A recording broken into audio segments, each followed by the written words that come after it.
Today I'm talking with James Turk, founder and director of Gold Money and also the co-author of a book titled The Money Bubble, What to Do Before It Pops.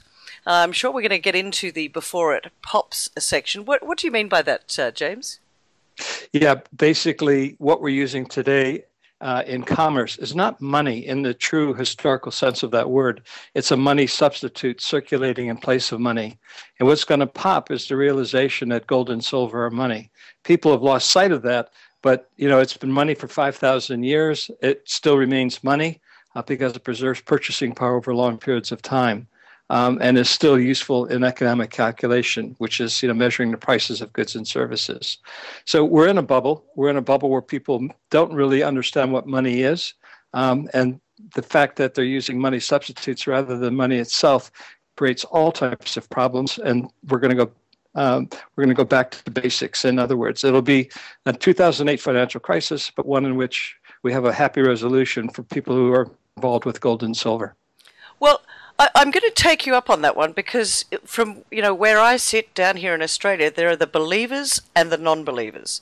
Now, the believers, they say gold is king. It's going to go to $5,000, and if you're not in gold or silver, you're crazy because gold is money. But then you have the non-believers. You have the people that say, why would you invest in something where there is no return on that investment? Could you just give your views on those two very diverse opinions? Because there doesn't seem to be any grey. It's black and white here. By the way, you asked it in the sense that you distinguish between gold on the one hand as being money and investments. Gold is not an investment.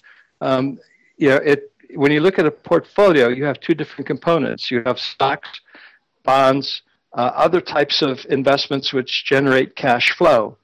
Gold does not generate cash flow. It's not an investment. You can't use normal investment techniques to determine the value of gold. The value of gold is determined by comparing it to other forms of liquidity, national currencies in particular.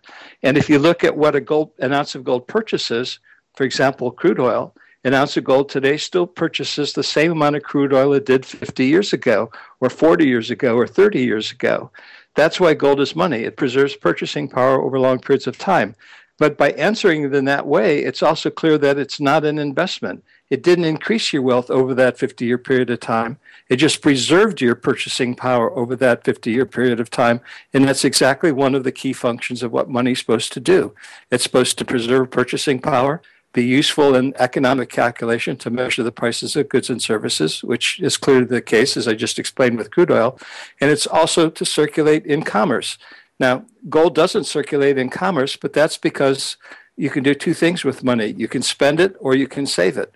And because of Gresham's law, Sir Thomas Gresham was an advisor to Queen Elizabeth I, he came up with the principle that bad money drives out good. You spend the bad money and you save the good money. So people save gold and they spend national currencies instead. Well, I think one of the things we've got at the moment is that people have lost sight of what money is. They don't really understand what money is. And if that's the case, how do you educate people about this? Sure, you write books and stuff, but there's still this non-believing. And I noticed this morning, as I'm speaking to you, that the price of gold has had a little bit of an uptick. Would you like to comment on those two? Yeah, it's had the uptick because of the banking problems in Portugal. And, people are wondering what will be the contagion if this bank were to fail. And everybody's thinking, well, what happened, back in 2008 when AIG couldn't meet a margin call that Goldman Sachs, made on it. It had a knock-on effect. It was, the first of the dominoes. So the question is this Portuguese bank going to be the first of several dominoes and create another crisis like 2008? We don't know the answer to that question now, but we do know why the gold price is up, because gold is a tangible asset. It doesn't have counterparty risk. If you put money in a bank, your money is dependent on that bank's ability and willingness, its financial capacity, to repay that money to you when you demand it. But gold is a tangible asset. It's not based on any government's or any bank's promise. It's based on its thousands of years of history, that it's useful as money, and the fact that people throughout the world still recognize that gold is useful as money, as a store of value, as a store of purchasing power. Yeah, and I think that's an interesting comment as well. It seems to me, I've been reading lately, that the Chinese have been very quietly encouraging their people to buy gold individually, but they're also, as a government, they seem to be spending an awful lot getting gold into China. What are your thoughts on that? Are they being very smart and positioning themselves well at the moment? Yes, I think they are. I think they recognize that there are problems with the financial system as it's currently structured, that there are too many promises have been made, and you're better off owning tangible assets, tangible assets that are undervalued, not tangible assets that are overvalued. And gold is definitely an undervalued tangible asset. So, at the government level, they've been increasing their gold reserves over the past decade or so. And there's probably going to be another announcement soon that the Chinese have increased their official gold reserves. But beyond that, they've also been loosening the controls that previously had been in place in China on the gold market to enable its citizens to accumulate physical gold. And there's been a huge amount of gold flowing from west to east. It's actually been underway now for several years, but it's really picked up over the last couple of years. And that trend is likely to continue because gold goes to where the wealth is being created, and a lot of wealth is being created in Asia. Interesting times we live in. Look, James, you're coming out. You're a keynote speaker. You're opening the Gold Symposium, which will be on the 8th and 9th of October here in Sydney. We're looking forward to welcoming you, and hopefully it'll be beautiful weather down here. What are people going to come and listen to when you're giving your address here in Sydney? Well, I'm going to address some of the points that we were discussing, previously about, people misunderstanding what gold really is. What is its role? Why has gold been money for 5,000 years, and why is it still money today? And, what's happened to gold in terms of its relatively low price over the past several years? And by low price, I'm basically comparing it to the price of other goods and services. Gold is still cheap, even though the price has gone up in dollar terms. It's gone up in dollar terms simply because the dollar is losing purchasing power, not because the gold price is rising, because as I've explained, an ounce of gold still buys the same amount of goods and services as it did 50 years ago. So it's basically an overview of gold, why it has a role as money, and why its role as money in the 21st century, gold is going to return to the center of global commerce. I think that's going to be the key. When you say it's going to return to the global center of commerce, when do you think that's going to happen? People have been talking about this for a while now, and I know, for instance, people say to me, yeah, they've been saying that for ages. It's never going to happen. Yeah, they're trying to keep the system together, the system of paper and credit. Every once in a while, they pull a new rabbit out of the hat in order to buy more time.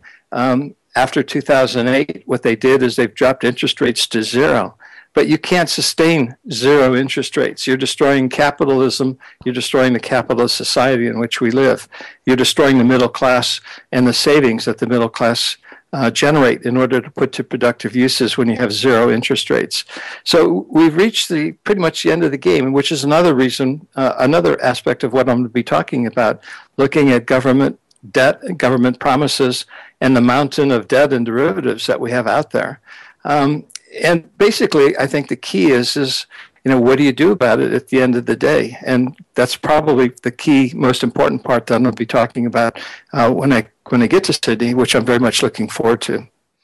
Well, talking about returning to that gold standard, how do you do that seamlessly, given that we are in such a complicated global environment? Yeah, I think basically governments have to step back and let the market take hold. We've got new technologies, we've got new things happening, advancements in payment systems. We've got P2P markets eroding at the bank monopoly, P2P, peer-to-peer lending markets. All types of new things are happening. What governments have to do is to let the market sort it out. They'll come up with the innovations and the technology and the changes and the things that provide the most efficient means of conducting commerce. And that's really the key. You want to have a payment system that's efficient and low cost and no risk. And that's what we need. It's what we're lacking, unfortunately, today. For our listeners out there, what's your top tip to them? The top tip is basically physical gold, buy physical silver. Don't paper gold, don't buy paper silver. Physical metals are going to go much higher in the months and years ahead. Okay, and finally, you're going to bring some of those books out with you, the Money Bubble, What to Do Before It Pops? I will do, and look forward to talking about it when I come out to Sydney in October. Thanks for talking with us today, James. We'll speak to you soon. Thank you. Thank you, Carrie.